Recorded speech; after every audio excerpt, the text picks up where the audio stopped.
না না না অনেকবার বলে দিলাম ডেডলাইন শেষ আপনার।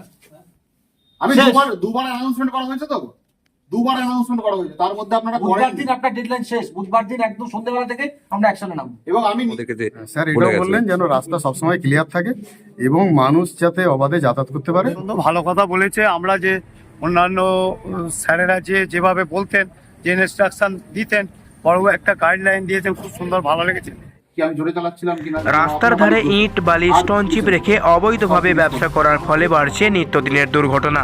তাই হুগলি রুরাল পুলিশের এসপি কামনাশিস সেনের নির্দেশ মতো পুরসা থানার ওসি শুভজিৎ দে প্রত্যেকটি ইমারতি দ্রব্য ব্যবসাদারদের ডেকে হুঁশিয়ারি দিলেন।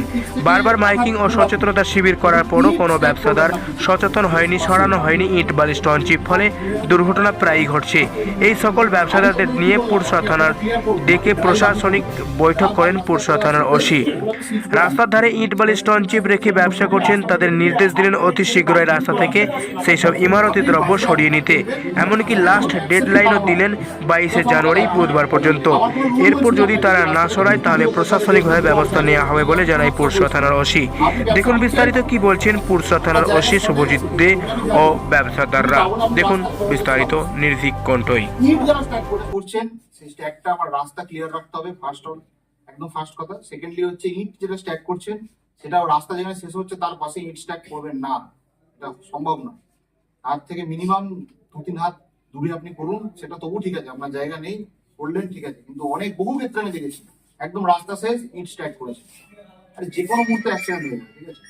অ্যাক্সিডেন্ট হলে একটা মানুষের প্রাণ চলে গেলে কিন্তু যাদের জন্য যাচ্ছে, যে যার ইট স্ট্যাক করা আছে বা যার বালিতে যার পাত্রে হচ্ছে, আমাদের কিন্তু ডাইরেকশন আছে, আমরা কিন্তু সেরকম যদি গুরুতর কিছু হয় আমরা কিন্তু এফআইআর করে দেবো কিন্তু তার এগেইনস্টে, ঠিক আছে। অনিচ্ছাকৃত খুনের মামলা সেটা কিন্তু রুজু করা হবে আপনাদের এগেইনস্টে, আমি কিন্তু পরিষ্কার করছি, ঠিক আছে। আপনারা এটা করবেন না, অলরেডি 2-3 জায়গাতে ঘটেছে এবং আমাদেরকে ফেস করতে হবে। যখন কোনো জায়গায় ঘটনা ঘটে, যখন অবরোধ হবে বা কিছু হবে, মানুষ যখন ক্ষিপ্ত হয়ে যাবে না, তখন আপনি দোকানটা বন্ধ করে পালিয়ে যাবেন, তখন এই পুলিশকেই যেতে হবে। সুতরাং আমাদের কথা শুনুন, তাহলে কিন্তু আমরা স্টেপ নেবো। শুধু এই কখন অ্যাক্সিডেন্ট হবে তার ভরসাতে বসেও থাকবো না, কিন্তু আমরা কিন্তু ড্রাইভ করবো বলি। সবাই আছেন, যারা নেই তাদেরকে আপনারা বলে দেবেন, আর যদি না এসে থাকে কেউ তার মধ্যে চলবে। আমরা কিন্তু স্পেশাল ড্রাইভ করবো, যা মেটেরিয়ালস পড়ে আছে সব আমরা কিন্তু সিজ করে দেবো। যেগুলো রাস্তায় আছে বা যেগুলো ডেঞ্জারাস কন্ডিশনে আছে সব কটা সিজ করে দেওয়া হবে। তখন কিন্তু আমি কিন্তু কোনো রেফারেন্সও শুনবো না, কোনো কিছু শুনবো না।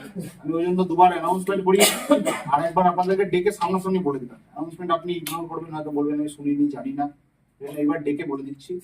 এটা কিন্তু আপনারা এনশিওর করবেন যেন রোড আমার ক্লিয়ার থাকে। আমার রোডে কিন্তু কোনো মেটেরিয়াল পড়ে থাকবে না। আমি বিশেষ কতগুলো জায়গায় দেখেছি, এসছি তারপরে হয়নি। যেমন হচ্ছে তকিপুর ব্রিজটার আগে যিনি আছেন, কে আছেন এখানে? হ্যাঁ অবশ্যই থাকবে, সেদিন আপনি রসুলপুর ব্রিজের আগে যে কালভার্টের আছে, কালভার্টের আগে ওটা কার আছে? আছেন এই আপনি? আপনি ছিলেন যেদিন বলেছিলাম, আমি গাড়ি করে কি বলেছিলাম যে মালটা সরিয়ে নেবে, তারপরে কিন্তু আপনারা সরাই করার নেই। 100% বলছি আপনার লস হবে, ঠিক আছে। আমরা কিন্তু মাল সিজ করে দেবো, মানুষের ক্ষতি হবে, শারীরিক ক্ষতি হবে মানুষের। আর যদি কোনো মানুষের ক্ষতি হয় আপনাদের কোনো বালি বা পাথর স্ট্যাক করার জন্য, তাহলে আপনারা নিশ্চিত থাকুন আপনাদের কাছে এফআইআর হবে, আমি বলে দিচ্ছি। মানে এনাফ ইজ এনাফ। অনেকবার বলেছি, অ্যানাউন্সমেন্ট করেছি, পয়সা খরচা করে, কেউ শোনেননি আপনারা, কেউ শোনেননি। আমরা কিন্তু এগুলো সহ্য করবো না। সাউথাতে কার আছে? সাউথাতে এখানকার কেউ আছেন? সাউথার পাশে মেন রোড, তাতে বালি ফেলেন, এগুলো কারা আছেন? এখানে আছেন আপনারা? স্লিপ করে পড়ে গেছে, দুজনে এসেছি।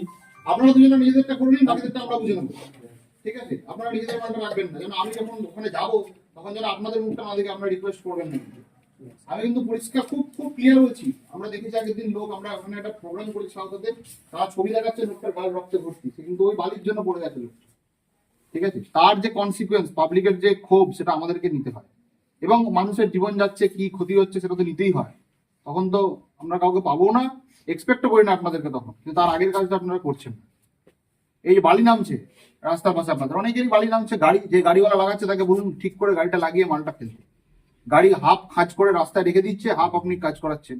এমনি এখানকার লোকজন একটু জানি না কেন রাস্তা পাড়াতে অভ্যাস নেই। এই রাস্তা তো নতুন, আপনাদের দোষও নয়। হট করে রাস্তা পাড়াচ্ছে। আজকে একজন ভদ্রমহিলা আমার গাড়ির সামনে চলে এলেন হঠাৎ করে, কিছু হয়নি, কপাল ফলা আমারও তারও, দুজনের। মানে তিনি আগা পিছু কিছু দেখলেন না, তুম করে রাস্তাটা ছুটে পাড়াতে যাচ্ছেন। ছুটে পাড়াতে যাওয়া এবার এটা কোন দিন কার সঙ্গে কোথায় ঘটবে জানেন না। আপনার ওই গাড়ির জন্য হলে আমি কিন্তু গাড়িওয়ালাকেও ছাড়বো না, আপনাকেও ছাড়বো না, দুজনেই সমান দায়ী কিন্তু আমি বলে দিচ্ছি।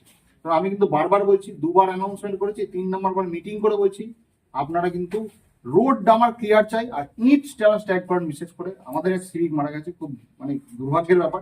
যদি ওটা বোধহয় কোনো বিল্ডার্সের ছিল না, ওটা কোনো পাবলিকের ছিল। দোষ অনেক থাকতে পারে অনেকে, আপনিও জানেন। আপনি রাস্তায় অ্যাক্সিডেন্ট করলে আপনার নিজের দোষটা আপনি দেখবেন, ফার্স্ট দেখবেন লোকের কি দোষের জন্য আমার অ্যাক্সিডেন্ট হচ্ছে।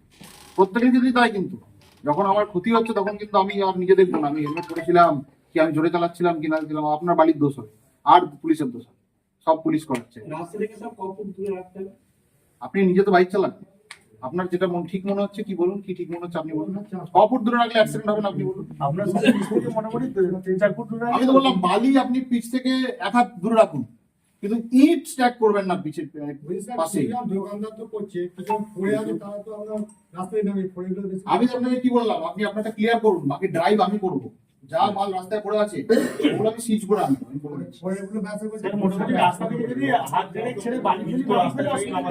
আপনি বালিটা এমনভাবে ফেলবেন যাতে কোনো অ্যাক্সিডেন্ট না হয়, এটা হচ্ছে আমার কথা। আমার কোনো রুল বলছি না আপনাকে যে রাস্তা থেকে 3 ফুট দূরে ফেলতে হবে, 1.5 ফুট দূরে ফেলতে হবে, আমি কোনো সব বলছি না। আপনি ব্যবসা করছেন, আপনার জায়গা শর্টেজ আছে, এগুলো আমি জানি, কিন্তু তা বলে আপনি রাস্তাকে ব্যবহার করতে পারবেন। ইট যারা স্ট্যাক করছেন, ইট কিন্তু আরো বেশি বাজে, কারণ এটা নিজে আছে, ইটটা ওপর দিকে অনেক সময় হয় আমরা জায়গা পাচ্ছে না, ঘুষে যাচ্ছে, লেগে যাচ্ছে, ঠিকে যাচ্ছে। সেই জন্য এইগুলো কিন্তু আপনারা ক্লিয়ার করুন, নাহলে আমরা কিন্তু স্পেশাল রাইড করবোই। এটা আমাদের এসপি স্যার এখানে এসে বলে গেছেন, ঠিক আছে, এসপি স্যার নিজের মুখে বলে গেছেন, সেটা আমরা ইমপ্লিমেন্ট করবোই। সুতরাং আপনারা তখন কিন্তু ফিনান্সিয়াল লসও হবে, আপনারা মানে কোনো লিটিগেশনও জ্বালাবেন, সেগুলো যেন না হয় আপনারা এনশিওর করবেন। আমরা কিন্তু আর অ্যানাউন্সমেন্ট করবো না কিন্তু। আমি কিন্তু সেখানে আপনাদেরকে ডেকে নিলাম যে আপনারা এখানে শুনে যান আমার মুখ থেকে পরিষ্কার। পরে কিন্তু কোনোভাবেই বলবেন না যেটা পুলিশ নষ্ট করছে, কি এটা এই করছে, সিজ করে দিচ্ছে। আমি কিন্তু শুনবো না, কারণ মানুষের জীবনটা খুব ভাইটাল এবং এই ঘটনা ঘটেছে। এই 15 দিনে কম গেল নাকি 5খানা? অত্যন্ত ভালো কথা বলেছে। আমরা যে অন্যান্য স্যারেরা যেভাবে বলতেন, যে ইনস্ট্রাকশন দিতেন, বড় একটা গাইডলাইন দিয়েছেন, খুব সুন্দর, ভালো লেগেছে।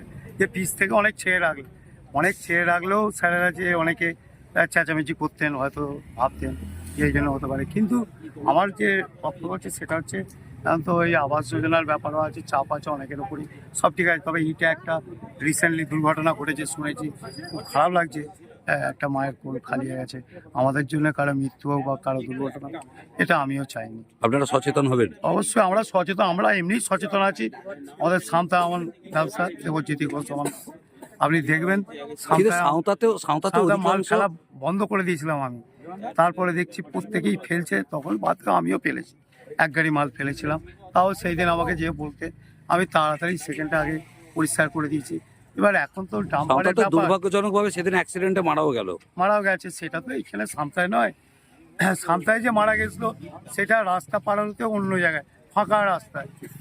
অধিকাংশ দেখবেন আমাদেরকে হয়তো ডাকছে, কিন্তু অধিকাংশ দেখবেন দুর্ঘটনা হচ্ছে ফাঁকা রাস্তা দিয়ে হচ্ছে, যে মাল ফেলে রেখেছে তার জন্যে। একটা রিসেন্ট হয়েছে ইটের গাড়িতে, তার সিভিক ভাই মারা গেছে, বাবার একটাই ছেলে, সেইটা আমরা দেখতে পাচ্ছি। অবশ্যই বলবেন, আপনি দেখুন আগে পর্যবেক্ষণ করে কটা মাল ফেলার জন্য অ্যাক্সিডেন্ট হয়েছে আর কটা এমনি অবৈধভাবে তো রাস্তা দখল হচ্ছে। সেটা অবশ্যই সেটা প্রশাসন আজকে বড় বুঝে। আপনি ব্যবসা করছেন, আমি একটা কথা বলছি, আপনি যেটা বলছেন আমি সেটা প্রথমেই স্বীকার করেছি। যারা রাস্তার উপরে মাল রাখছে তাদেরকে অবশ্যই প্রশাসন যেটা বুধবার থেকে করবে, আমাদেরও সাপোর্ট রয়েছে। কেন রাস্তার উপরে এইভাবে রাখবে কেন? কিন্তু আমরা যারা রাস্তা থেকে ছেড়ে বা রেখেছি, সেগুলো দেখা হোক, পর্যবেক্ষণ করলেই তো ধরা পড়বে কে রাস্তার উপরে রাখছে, কে রাস্তার উপরে রাখছে না, তাহলেই তো হয়ে যাবে। কি নাম আপনার? আমার নাম দেবজ্যোতি ঘোষ, আমি সাঁওতায় ব্যবসা করি, হরিণখোলা সাঁওতায় ব্যবসা। স্যার খুব ভালো কথা বলেছেন আমাদেরকে সচেতন করার জন্য, এবং আমাদেরকে আমাদের ভালোর জন্য উনি আমাদেরকে ডেকে সাবধান করলেন, এবং আগেও বলেছিলেন, আমরা হয়তো ইগনোর করেছি। এখন স্যার বললেন যে রাস্তা থেকে অবশ্যই যেন 2-3 ফুট দূরে মালপত্র রাখা। কিন্তু স্যার কিন্তু এই কথাটা বলেননি। স্যার বলেছেন যে রাস্তার উপর আপনাদের রাখা যাবে না, স্যার, আপনি ব্যবসা করছেন আপনার হ্যাঁ, পয়সায়, রাস্তা আপনার clear জন্য স্যার একজনের প্রাণ যাবে, সেটা তো ঠিক নয়। স্যার অবশ্যই এবং বলেছেন। এসপি সাহেব সেটাও ভুলে গেছেন পরিষ্কারভাবে আমাদেরকে স্যার বলে এটাও গেছেন। বললেন যেন রাস্তা সবসময় ক্লিয়ার থাকে এবং মানুষ যাতে অবাধে যাতায়াত করতে পারে সেই ব্যবস্থা যেন মানে আগামী দিনে কি আপনারা এইরকম ব্যবস্থা নেবেন কিছু? আমরা স্যারের কথা আমাদের খুব ভালো লেগেছে। হ্যাঁ, অবশ্যই আমরা এটা মাথায় রাখবো এবং এটা নিয়ে আমরা অবশ্যই সচেতন। কি নাম আপনার? আমার নাম সুনীল আদব। আর কোথায় ব্যবসা করেন? আমার হচ্ছে ঘলদিগুড়ি পান্থরি কালীতলা শ্রী বিষ্ণু হার্ডওয়ার্স।